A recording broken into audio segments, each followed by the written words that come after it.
6:59.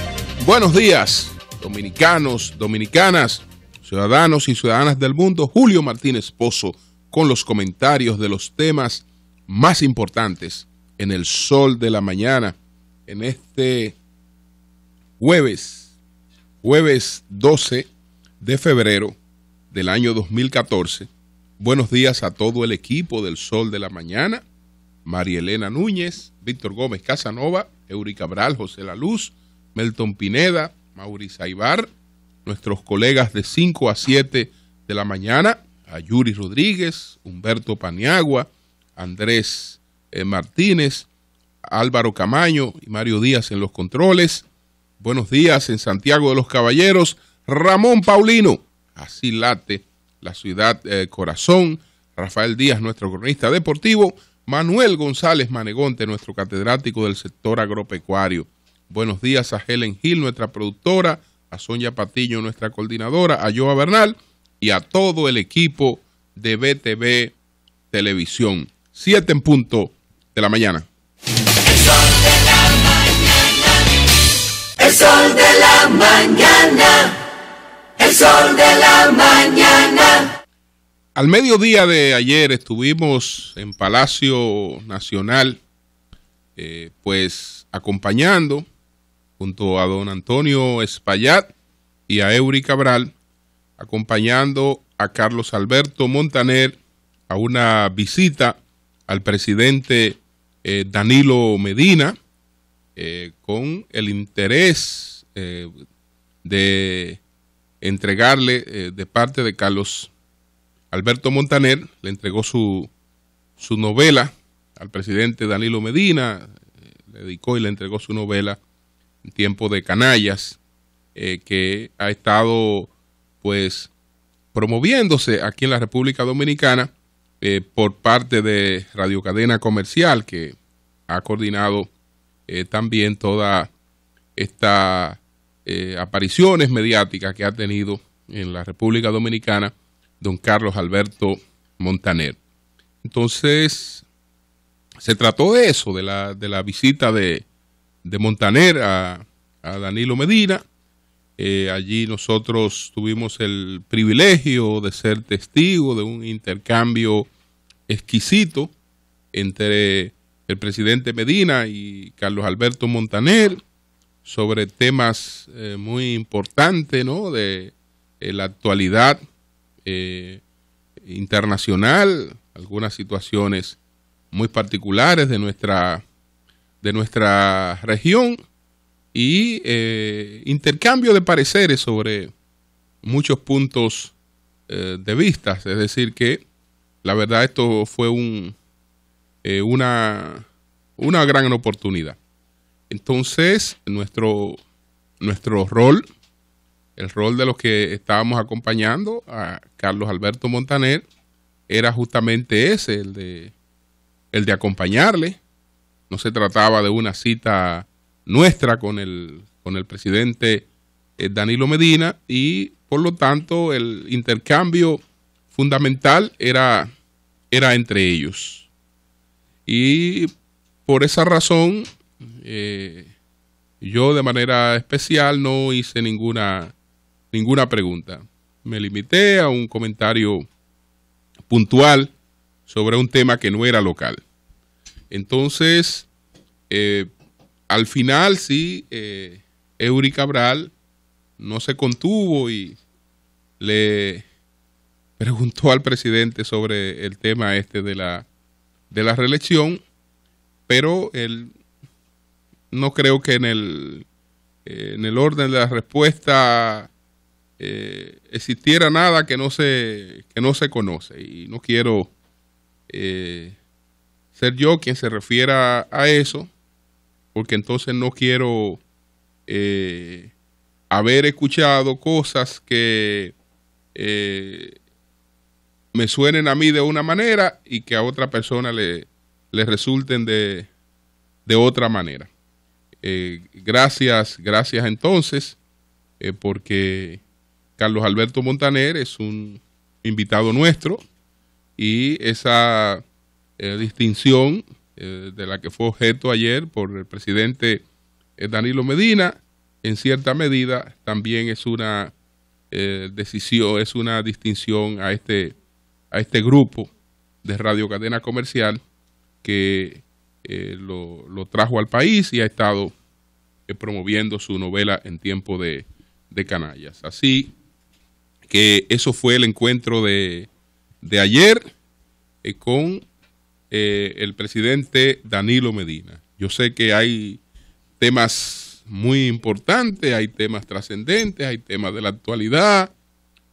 A veces uno emite algunas opiniones y en su momento, cuando sustenta algún diálogo con el presidente, si hay algunas anotaciones de opiniones que uno ha emitido que él no comparte, él hace las precisiones de lugar en un ambiente pues amistoso, uno le da sus pareceres y conversa, pero de eso no se trató realmente este encuentro de ayer. Son las 7:05. El sol de la mañana.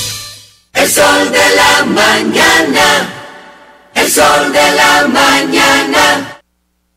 Bueno, hoy la encuesta Gallup hoy publica con mayores detalles un tema que ya había sido tocado por esta encuesta cuando publicó aquel conjunto de temas de la valoración que tiene la gente frente a esos temas, y eran unos 16 temas.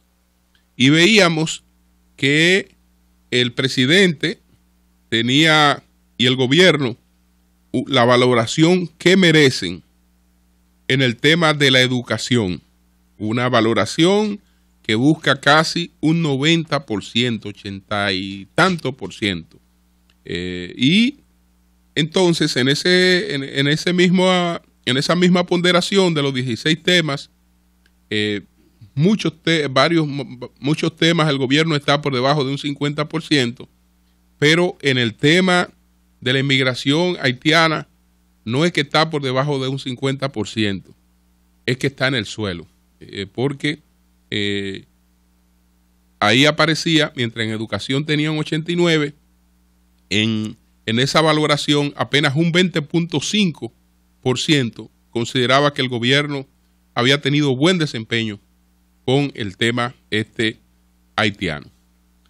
Pero hoy hay otros aspectos. El tema ha sido abordado con distintas preguntas. Y la posición de los dominicanos es abrumadora. Es abrumadora. Por eso es que se ven algunas expresiones que son generalizadas, y entre esas expresiones generalizadas de inconformidad con los ataques contra el país, pues en esas reacciones generalizadas, entonces hay reacciones particulares y minoritarias que se tornan extremas. Pero eso tiene como telón de fondo una reacción de inconformidad, de irritación, de indignación, que es prácticamente generalizada. Aunque por sentirse indignado, por sentirse inconforme, la gente sabe, la inmensa mayoría, que eso no da derecho a otra cosa, y que cualquier otra cosa es sencillamente absurda, desproporcional. Entonces, señores, 93% cree que debe repatriarse tras finalizar el Plan Nacional de Regularización. Concretamente, casi la totalidad de la población está de acuerdo con que sean repatriados a sus respectivos países quienes no se acojan al Plan Nacional de Regularización de Extranjeros ni al Plan Nacional que ejecuta el gobierno para regular la presencia de indocumentados en la República Dominicana. 93.5. Esta actitud es prácticamente invariable entre hombres y mujeres, jóvenes y adultos. Es decir, no importa que el dominicano sea joven, que sea hombre o que sea mujer, piensa lo mismo. Piensa lo mismo. Los planes de regularización y de naturalización que se aplican desde el año pasado representan la salida que encontró el gobierno ante presiones nacionales e internacionales por la consecuencia de la sentencia 168-13 del Tribunal Constitucional, mediante la cual se deja sin nacionalidad dominicana a los hijos de extranjeros indocumentados. No se deja sin nacionalidad dominicana, señores redactores del periódico Hoy. Esa gente no se le deja sin nacionalidad dominicana. Es decir, no la han tenido y punto. Ellos son nacionales haitianos. Entonces, porque caramba, ustedes ven cuál es la expresión de la población, y aún ante una expresión tan contundente de la población vamos a venir con cosas como esta. El 78.7% de la gente también favorece que las autoridades sometan a la justicia a los empresarios que contraten extranjeros indocumentados, como de hecho ha sido anunciado por algunos funcionarios del gobierno. Entonces, por otra parte, el 76% de los adultos consultados en la zona donde viven, dicen que en la zona donde viven hay muchos haitianos, pero el 23% expresó que en su sector esos ciudadanos no constituyen la mayoría. A juicio del 89.1% de los ciudadanos entrevistados por Gallup hoy, el gobierno debe prohibir la entrada al país de más inmigrantes haitianos. Un 9% de las personas consultadas cree que no debe impedirse su llegada. Y hay un 9% ahí de traidores. Según la encuesta nacional de inmigrantes realizada por la Oficina Nacional de Estadística en el año 2012, en el país residen unos 524.632 inmigrantes de al menos 60 naciones, de los cuales 458.223 son ciudadanos haitianos. Eso hay que por lo menos duplicarlo. Entonces, ¿quiénes dejan entrar a los haitianos? Bueno, el 50% de la población responsabiliza al gobierno. Para la mitad de la población, que es 49.8%, el gobierno dominicano es el principal responsable de la presencia en el país de cientos de miles de haitianos indocumentados. Sin embargo, para el 20% de los ciudadanos, lo que empuja a los haitianos hacia República Dominicana es la situación de miseria que afecta a su país. El 18% considera que son los empresarios los que emplean los responsables de la masiva inmigración haitiana. Y el 4.8% cree que son agricultores los que cruzan en camiones. Y el 1.2% responsabiliza a los militares de servicio en la frontera. Con relación al trato que reciben los ciudadanos haitianos, vamos a ver lo del trato. Con relación al trato, el 77% respondió que se le trata con mucha consideración. El 17% dijo que se les da un trato poco considerado. Pero el 77% de los encuestados entiende que a los haitianos se les trata bien en la República Dominicana. El 72% de la población estima que los inmigrantes haitianos crean problemas en los barrios y lugares donde viven. El 72% de la población estima que los inmigrantes haitianos crean problemas en los barrios y lugares donde viven, aunque para el 24.7% de la gente esto no genera ningún inconveniente. Entonces, ellos también evaluaron la teoría de la fusión, la teoría sobre la intención de Estados Unidos, Francia y Canadá de fusionar en un solo país, la República Dominicana y Haití, fue planteada a los ciudadanos entrevistados por Gallup. En ese sentido, solo un tercio de la población, 38.7%, estima que se quiere unir a las dos naciones. El 44.7% considera que no existe esa intención y un 16.7% de la población no sabe si ese propósito existe. El desconocimiento del español representa para el 34.9% de la población el principal inconveniente para interactuar amigablemente con un ciudadano haitiano, según lo establece Gallup hoy. El 17% ve la actitud de esos inmigrantes en esa actitud un obstáculo para interactuar, mientras que el 15% lo atribuye a su costumbre y un 6% a su educación. Entonces, ahí están, señores, estos datos contundentes que confirman cosas que uno ha planteado tanto en comentarios como en conversaciones.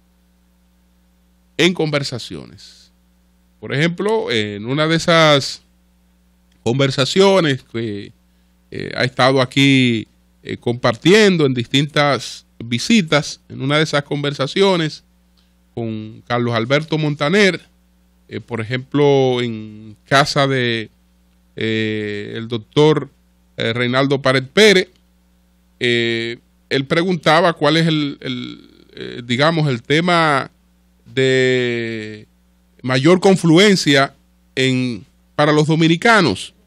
Yo respondí sin titubeos que el único tema que en estos momentos unifica a los dominicanos es el tema haitiano, que es el único tema donde la abrumadora mayoría del país tiene una posición claramente determinada, claramente decidida. Entonces, eso que conversábamos hace unos días es exactamente lo que está diciendo Gallup hoy. Les repito, la gente, no importa la edad, no importa el sexo, no importa el partido al que pertenezca, ese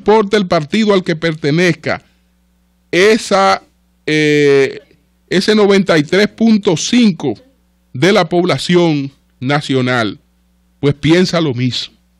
Entonces yo creo que ahí hay lecciones importantes. A propósito de la periódico Hoy y de las encuestas, la semana que viene seguiremos con el tema de las encuestas porque viene otra encuesta. ¿Cuál es la encuesta? La encuesta Penn-Schoen-Berland. Esta encuesta se ha estado publicando en los últimos tiempos en un acuerdo con el grupo S&N, pero parece que ese acuerdo se ha ampliado. Se ha producido un acuerdo con el periódico Hoy y tengo entendido que la empresa de una querida amiga ha adquirido los derechos de Penn-Schoen. Pero antes de hacer una afirmación como esta, ya yo le escribí a esa distinguida líder empresarial que tiene una compañía de relaciones públicas y estrategia. Le escribí para preguntarle sobre esa información. Y entonces, cuando tenga su confirmación o me haga las aclaraciones precisas, voy a dar el dato.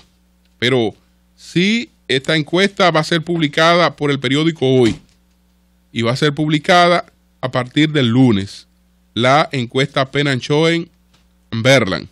Así es que veremos entonces qué dice ella, esa encuesta, sobre estos temas que están en el tapete y que ha evaluado la encuesta Gallup. Son las 7:18 minutos. El sol de la mañana. El sol de la mañana. Yo creo que hay cosas que hay que tomarlas como alertas. Los países, el electorado envía algunas señales, envía alguna alerta, prende alarmas. Y esas alarmas, pues, les sirven a las sociedades y a los actores del proceso político para tomar las iniciativas correspondientes. Y esas alarmas pueden ser internacionales o pueden ser locales, y todas impactan, todas influyen. Yo creo que en el mundo, con el triunfo de Syriza en Grecia, hay una alarma para los electores en todos los países democráticos. hay una alarma encendida. Esa alarma dice qué puede hacer la gente cuando siente inconformidad con los partidos tradicionales. No importa que esos partidos pues hayan estado anclados, como hayan estado anclados, puede llegar un día en que el electorado exprese su inconformidad y entonces escoja una opción no tradicional. Los partidos que durante 40 años han controlado pues la situación política en Grecia, esos partidos en la última elección fueron desplazados, y una entidad en la que la gente antes no se le ocurría pensar, pues fue favorecida con el voto mayoritario. Ese fue el partido Syriza de Alexis Tsipras, que es el actual primer ministro griego en estos momentos. Entonces, eso ha impactado no solo en Europa. Es un fenómeno y es una alerta que está ahí. Como en su momento fue una alerta y no pasó de ser una alerta el fenómeno de Marina Silva en Brasil. El electorado, incluso en un momento determinado, llegó a colocar a esta candidata por encima de la candidata Dilma Rousseff. Después, lo seguro era que quien iba a rivalizar con Dilma era ella. Y resulta que después ni quedó por encima de Dilma Rousseff, pero tampoco quedó siendo la rival de Dilma Rousseff. Es decir, que ella se fue a un tercer lugar. Y una fuerza que con su estructura, que no se mencionaba tanto, que no estaba tan presente en las encuestas, la de Aécio Neves, fue la fuerza que polarizó y prácticamente alcanzó la mitad de los votos en Brasil. ¿Qué fue lo de Marina? Una alerta. Fue una alerta que expresó a tiempo una postura del electorado, y probablemente eso previno a Brasil y ocurrieron las cosas en las que la alerta fue tomada en cuenta y después no pasó de ser eso una alerta. Actualmente lo que se vive en España con Podemos es otra alerta. Es otra alerta. Yo le he dado seguimiento a este fenómeno en sus distintas etapas. Y actualmente no solo está ya en una etapa en la que ha llegado a su techo, sino en la que ya empieza su descenso. Pero ¿a partir de qué momento empieza su descenso? Empieza su descenso a partir del momento en que la sobreexposición entonces convoca a la racionalidad.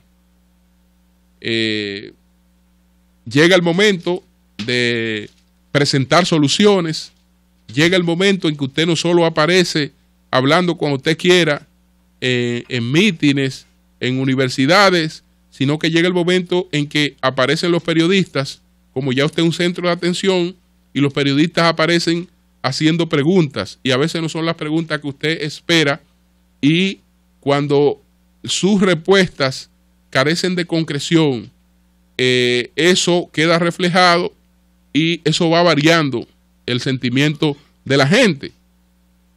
Usted sabe que este grupo, este movimiento, ha hecho ofertas múltiples.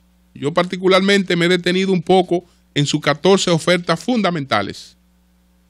La que a mí me hace más sentido, la que me provoca mayor identificación y que me gustaría verla en países como el nuestro, es la de una propuesta que tienen ellos de crear una especie de ministerio de las futuras generaciones, que es una entidad que va a velar porque no se tomen decisiones en el presente que afecten ni en términos medioambientales, ni en términos económicos, el patrimonio de las futuras generaciones.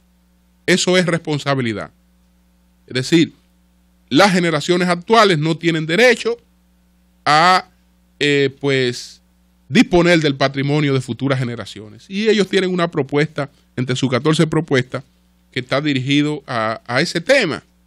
Pero en las otras propuestas me ha ocurrido, le ocurre a muchos, lo que en cierta medida ya le va pasando al electorado español, cuando le mete lápiz a eso.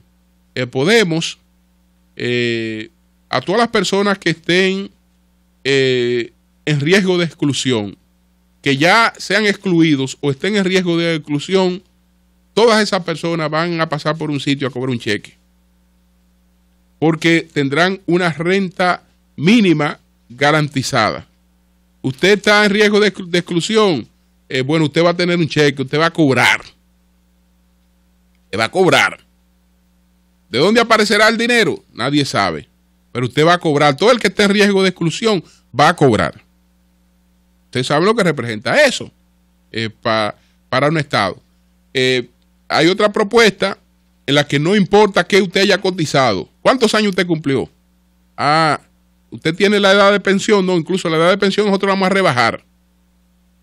Y cotice o no haya cotizado, usted va a tener una pensión digna. Uy, ¿cómo es eso?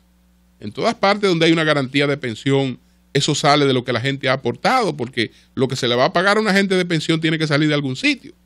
Eso sale de lo que la gente ha aportado. Bueno, usted no ha aportado, usted va a tener el mismo tratamiento del que ha aportado. Entonces, ¿qué sentido tiene que yo aporte? Sáquenme de eso y déjenme mi cuarto directo a mí. Que cuando yo ya esté de retirada no necesito estar ahí, porque como quiera me van a dar una. Entonces, son de las cuestiones que se plantean, la gente a racionalizarla, se va dando cuenta que como que no hay mucho fundamento. Y así también le podrá encontrar fundamento una que otra cosa, pero así por el estilo. Eso no pasa de ser una advertencia. Y esa advertencia, si los actores del proceso político la toman en cuenta, pudieran reducirla a su mínima expresión. Afortunadamente son un sistema parlamentario que, aunque una fuerza como esta alcance una votación importante o incluso la mayoría de los votos para la composición del gobierno, tiene que ponerse de acuerdo con otra fuerza, y eso también lleva mucha racionalidad a lo que es la composición de un gobierno final.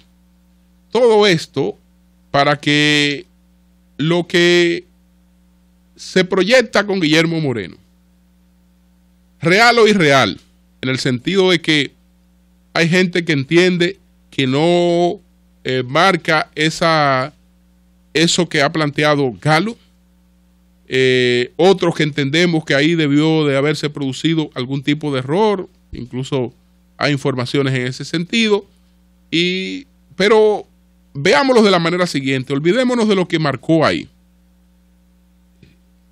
A usted le puede dar 23 o a usted le puede dar 2.3. Si le da 2.3 le está dando mucho. No deja de ser una alerta. Y si le das 23, pues imagínese.